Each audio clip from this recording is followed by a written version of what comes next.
switched it on, and I've pressed and held the oval button, this oval button here, for about 3 to 4 seconds, and then what happens is you get the flashing 3 coming up. Once you get flashing 3, what you then do is it allows you to move the chain using these 2 arrow ones here. All right, so by now, if you were to look up and look at the boom, all right, it tells me that the front arrow moves the chain backwards. Now I know the carriage block is down the front, so what I'm going to do is I'm going to bring the carriage block all the way back, and then you'll see a white carriage block in a minute. If you start to turn around towards me, come over this side, you'll see a carriage block coming, little metal carriage block. Can you see it in there?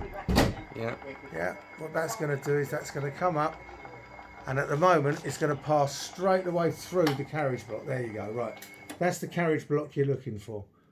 We at the moment have got it on manual mode. We're going to take it off of manual by pulling out the pin.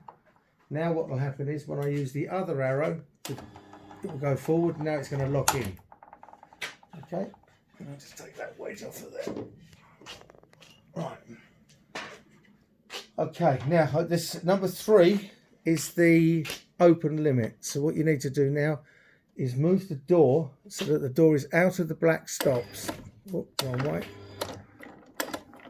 Okay. Right, then what you do is you just double check your door. Because if you look here... Oh, they're the black stocks, yeah? You want to make sure that this wheel is not caught in this black stop.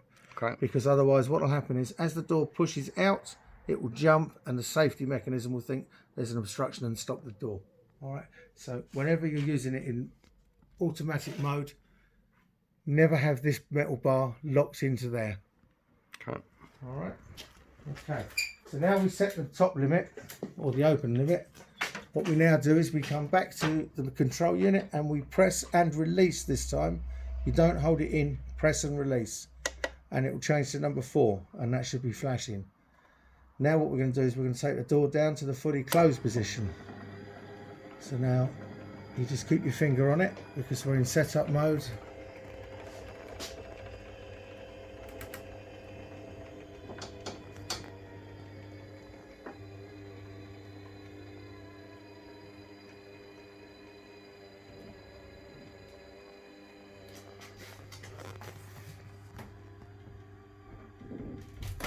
Right, now we're going to stop it there.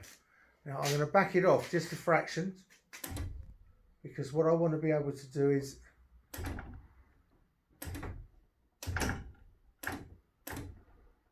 right, now that I think that that's in the closed position, I'm now going to press and release the oval button and we go to 0.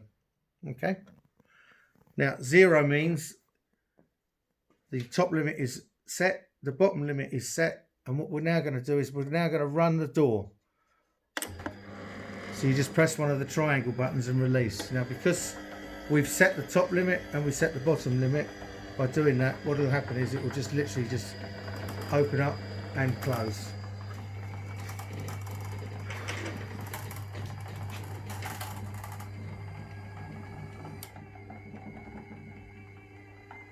Right, I'm going to press the arrow again and the door will go back down. Because what I want is, if you bring your camera back, what I want is on the next run that 0 should turn to a set of lines moving backwards and forwards. Just to let you know that it's actually, because all we're doing now is we're just letting the machine understand how much weight it's lifting, how much weight it's not lifting. So now that 0's gone and we got a little line. So when I press this button again, we're going to get lines moving. There you go. That now tells you that it's all set. Okay.